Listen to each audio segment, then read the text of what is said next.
композиторами, авторами из Башкортостана. Называется «Юратам Тексины». Я люблю, так люблю тебя. Давайте любить друг друга, радоваться жизни, дарить друг другу тепло сердец.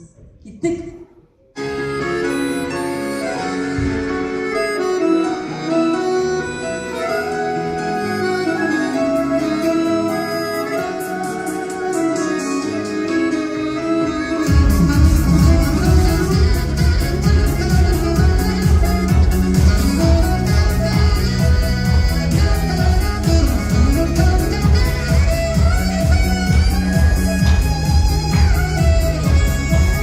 Komşular dağlar, dağlı gibi yazlar, çiğneyen derisler, oynak giyip pozlar, şişlerinden sıfat, bizlerine bağlar, nurlu paraşından yaşı güçlü dağlar, çeşitler gübüyle yemlice oynarlar, belki hazır bulur, kavuşmuş oynarlar, sıvar bu cihanda, şatlanan şumada, biz bir şirde, devlet dumanla, çiçekler gübüyle yemlice oynarlar, belki hazır bulur, kavuşmuş oynarlar, sıvar bu cihanda, şatlanan şumada, biz bir şirde, devlet dumanla.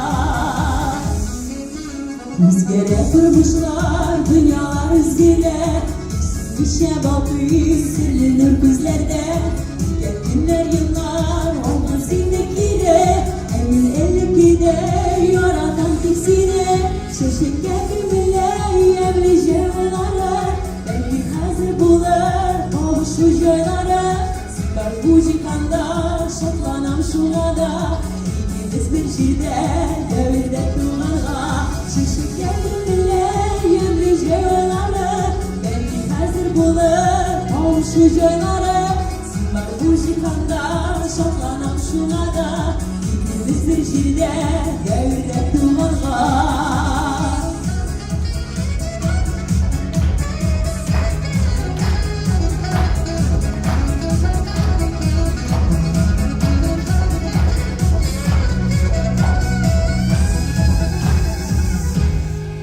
Şaşırken gübüyle yemlice oynarlar, belki hazır bulur kavuşmuş oynarlar, sıkar bu cihanda şatlanan şulada, İkimiz bir şirde devirde dumanla, şaşırken gübüyle yemlice oynarlar, belki hazır bulur kavuşmuş oynarlar, sıkar bu cihanda şatlanan şulada, İkimiz bir şirde devirde dumanla, bu cihanda şatlanan şulada, İkimiz bir şirde devirde dumanla, İkimiz bir şirde devirde dumanla.